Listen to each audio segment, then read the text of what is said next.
pegando rapidamente as questões levantadas pelo senador Cristóvão, a discussão sobre PIB, modelo, é uma discussão muito ampla e realmente está na base dessas decisões sobre a energia nuclear.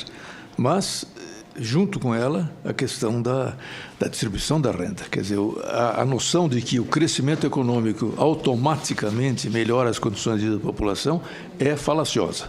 Obviamente, ele tem que estar combinado com a distribuição da renda gerada e dessa renda que se concentra. O problema do mundo hoje está aumentando a desigualdade social. Não somente aqui, mas no mundo todo, entre países e dentro de países ricos, inclusive. Ou seja, há alguma coisa aí na lógica econômica prevalecente que precisaria ser revista. Segunda questão levantada, a questão poderíamos mudar os padrões. A França é um país terrivelmente prejudicado, eu diria, pela opção que fizeram logo depois da guerra de construir bomba, porque era um problema de dissuasão, e depois de passar para a energia nuclear. E agora eles estão com 75% da matriz deles depende da energia nuclear.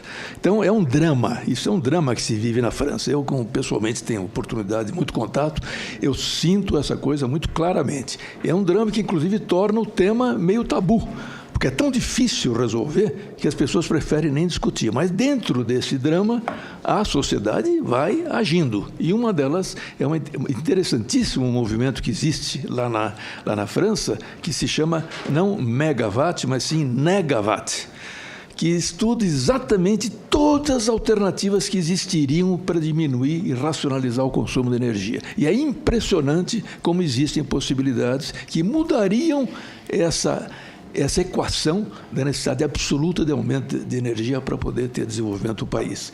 Em relação às questões específicas, o problema por que então, se é tão ruim assim, por que tantos países continuam? Eu agregaria um advérbio, porque tantos países ainda continuam. Ou seja, o problema do nuclear no mundo atualmente é um problema de processo de tomada de consciência dos riscos que incorrem. E quando o Dr. Otton fala que bomba é uma coisa, usina nuclear é outra, devagar. Obviamente, a destruição de uma bomba atômica é completamente diferente da destruição provocada por uma usina, a explosão, o derretimento de um reator nuclear. Completamente diferente. Mas são etapas. E foram etapas que a humanidade foi seguindo. Quando aconteceu a bomba de Hiroshima e Nagasaki, quais eram as maiores equipes médicas que foram para o local? Equipes médicas americanas. Imediatamente o exército americano mandou muitas equipes médicas lá. Para cuidar dos doentes, também, principalmente para estudar os efeitos. Por quê? Porque desde a primeira bomba testada nos Estados Unidos foi uma surpresa. Para os próprios cientistas, quando se vê hoje a história disso, eles não imaginavam que aquilo poderia ser daquela dimensão. E quando aconteceu a primeira bomba, objetivamente, dentro de uma cidade habitada, precisaria verificar os efeitos. Os efeitos sobre o quê? Especialmente da radioatividade. Especialmente. Que não é uma coisa que imediatamente se coloca. É o problema que aconteceu em Goiânia, aqui. Em Goiânia tem gente hoje morrendo em Goiânia de câncer por causa daquilo que aconteceu há 20, 30 anos atrás. Ou seja, não é uma coisa assim tão simples. Então, a usina, obviamente, não usa o urânio enriquecido ao nível que se usa numa bomba, mas é muito mais do que o urânio natural que a gente está tirando da terra. Ou seja, tem que enriquecer. Aliás, todo o drama que está se tendo agora com o Irã, etc., o que é?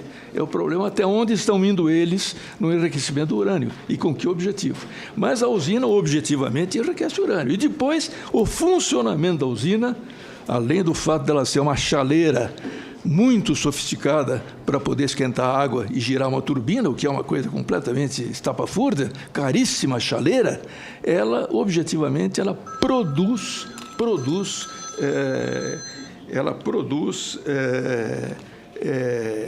rejeitos nucleares. Então, o mundo está, pouco a pouco, constatando. E o que acontece, por exemplo, são também coisas que fazem parte da loucura humana. A Coreia do Norte ignora esse tratado que foi feito há muito tempo atrás, quando se descobriu que teste nuclear é uma coisa perigosíssima. Por que eles fazem? Porque eles têm um outro problema geopolítico, de poder, de dissuasão, lá na região deles. Mas que fazem. Mas que significa que está bom? Não. Significa simplesmente que eles estão torcendo as coisas com outros objetivos. O outro problema que foi colocado é o problema da continuidade aqui. Temos um acordo, Brasil e Alemanha, que expira o ano que vem, 2015. O acordo Brasil-Alemanha que permitiu que se construíssem as usinas aqui, se agora é a Areva que está assumindo toda a tecnologia, mas a Alemanha entra na coisa, no enriquecimento do urânio, toda essa coisa toda. O que está acontecendo agora? Isso, inclusive, eu lhes digo aqui, como audiência no Senado, uma informação. Mais uma iniciativa da sociedade civil. Está sendo organizado um grande grupo de entidades para que no parlamento se denuncie esse acordo. Por quê? Porque se a Alemanha parou o nuclear, não tem sentido fazer um acordo nuclear Brasil-Alemanha. Tem que parar esse acordo. E fazer o quê? Substituí-lo, coisa que já foi proposta há 3 anos atrás. Substituí-lo por um acordo em torno da energia solar e da energia eólica, no qual a Alemanha agora está dando grandes e rápidos passos. Ou seja, na verdade, se a gente for pensar necessidade ou não de manter as usinas abertas, quando se constata o que está acontecendo no Japão pararam todas para verificação. Reabriram 2 e existe uma grande mobilização lá para que essas 2 sejam fechadas de novo. E o país parou? O país com aquela produção, o senhor vai dizer, não usam tanta energia porque não fazem alumínio. Tudo bem, mas o país não parou. Então, tem uma combinação disso tudo, ou seja, na verdade, é um problema de racionalidade social nas decisões políticas. E eu acho que eu diria que os grandes passos agora no Brasil deveriam ser para aplicar muitos recursos nas alternativas que não têm esses riscos que tem a energia nuclear.